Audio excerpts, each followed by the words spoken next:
What's going on, guys? It's Adam P, and welcome back to more Newcastle United transfer news. Match week 2 of the Premier League is now underway. Of course, we are playing Liverpool on Monday night at St James's Park, and I can't wait for what is going to be the potential game of the season contender already. I feel like this game is going to have so much going into it. It's going to be a real classic to watch at St James's Park. So make sure, if you're new around here, get down there, hit that subscribe button, join the journey so you don't miss out on any upcoming Newcastle United content. 9 days left of the transfer window, which means 9 days until we have a resolution to, of course, all of our transfer stories currently ongoing at the club. So make sure you join the journey. Starting off, a bit off topic, but we have dodged a bullet on James Trafford. Did you see how bad he was today for Manchester City? Might honestly be one of the worst home debuts I've seen from a goalkeeper. Within the space of around 5 minutes towards the end of the first half, should have got a red card, and he was up in front of the attacking player, and then quite cheaply gave the ball away for Tottenham's second goal. And you talk about Nick Pope's distribution. He is never that bad. He is never that bad with the ball, being able to not clear his lines properly. And I can't believe I would have been saying this a month ago, but Aaron Ramsdale, what a sign he is. He seems to be a much better goalkeeper now. They're coming to our team. James Trafford is obviously a goalkeeper for the future, so we're not going to spend the video digging into the poor kid. But you can tell today he's had a bit of a stinker and just not the debut at all you want to be seeing from your goalkeeper. But in regards to players coming into Newcastle now, we'll start off with Yoane Wissa because, again, it's always been a saga the same at Isak where Brentford's not going to give him up, we're not going to give our striker up. So it's that exact same scenario, two different clubs. And you've got a player here. I think Keith Andrews has actually been more negative towards Wissa than Eddie Howe has been negative towards Isak. I think Howe has actually been quite nice. He's always kept that door open for Isak to come back in. And while Keith Andrews has continued to state that he wants Wissa to come back into the Brentford squad, he's actually described the player of 0-1. That was an odd comment. I'm not sure what he's referring to here. I'm not quite sure what he means in terms of the player development at Brentford and being able to turn into the player that he is now. But I felt like in the press conference yesterday, when I heard those comments from Keith Andrews in regards to Wissa needing to owe him one and needing to come back in and to prove himself to the manager, they were odd comments. I'm not quite sure if I'm looking too much into it, but of course this is a player who once again is not part of the matchday squad today. Just like Isak and Newcastle, he is continuing to be left out until the transfer window is over. Well, not as bad as Isak because Wissa is now back training with the first team. So he's actually on the pitch with his teammates, training with the squad, but still is nowhere near the matchday squad. He's still purposely being kept out.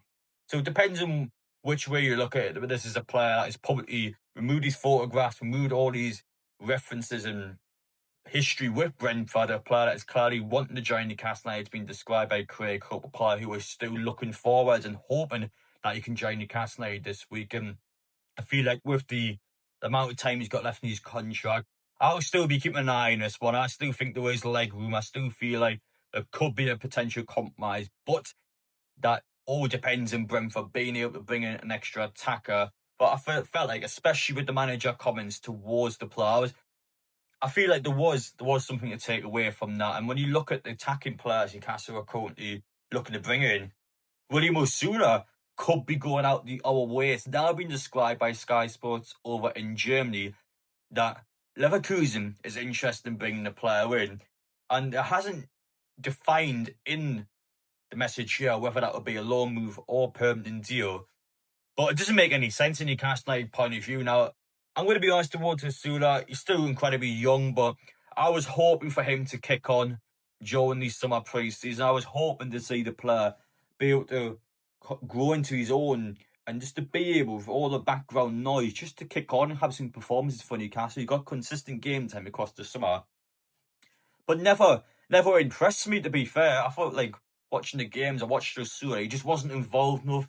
I didn't feel like he had enough of the ball, and while service, you could argue, wasn't great towards him, I felt like the player, when he was on the ball, wasn't sharp. He wasn't able to do anything. It was a player that I think lacked a real spot. He lacked a bit of creativity during that summer break. And again, I wouldn't pinpoint just on one player because we didn't win a single game, so it wasn't like you can just pinpoint on William Osula.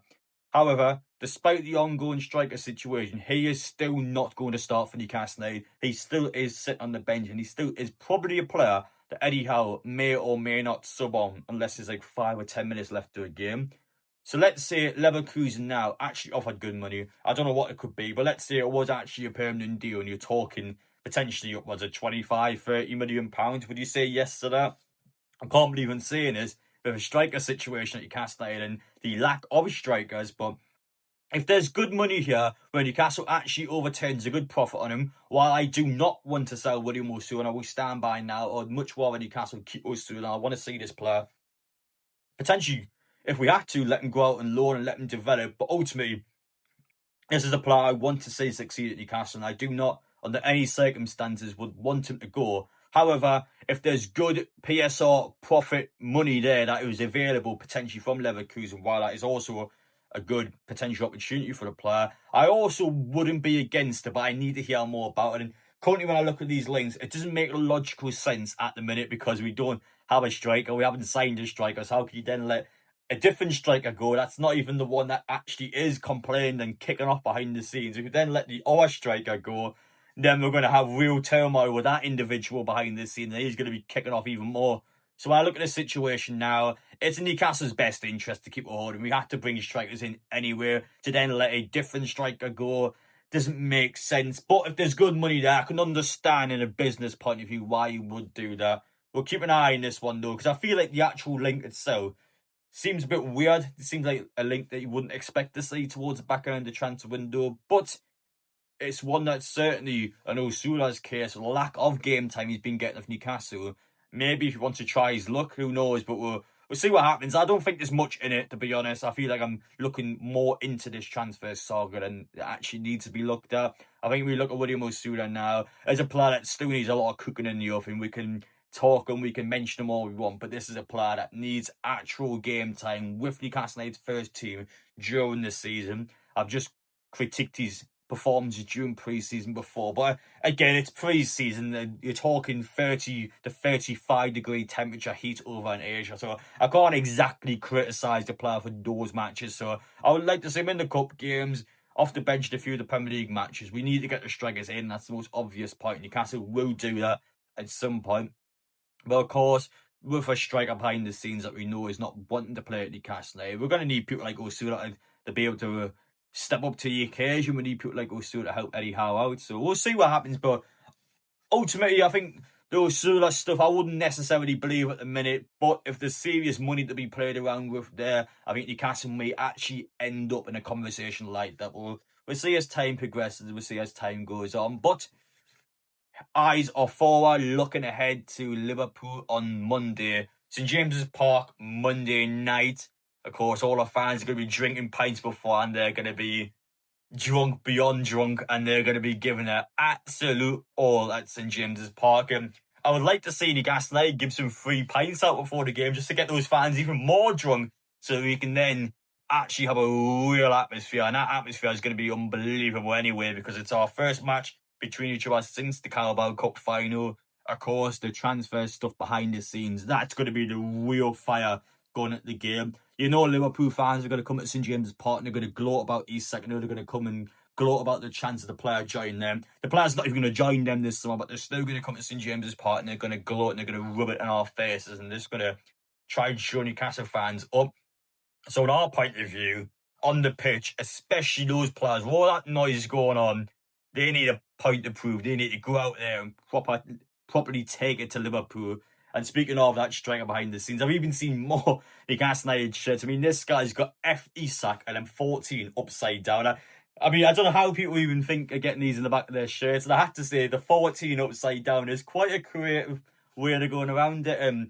Again, I get the frustration with Newcastle fans. I'm not going to tell any of you watching this video now what you should and shouldn't do, because you are all entitled to feel a certain way towards that certain someone, because I wouldn't say that's not justified. However, he is going to be a Newcastle United player. I'm convinced he's staying. You've got 9 days left. I don't see him going. There has to be 2 strikers in. So Isak will be a Newcastle United player this season.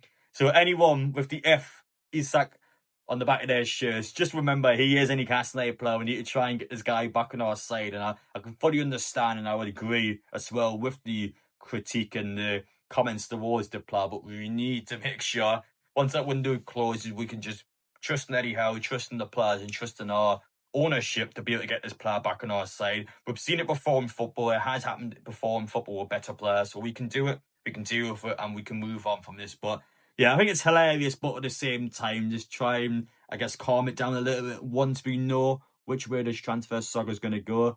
But hope you guys enjoyed watching anyway. Just a quick little video there, going through all the transfer news, going through everything. And now, of course, as always, we move on.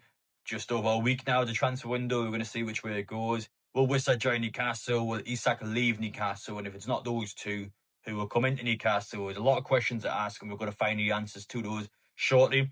Appreciate you guys watching. Take care, and we will see you all in the next one.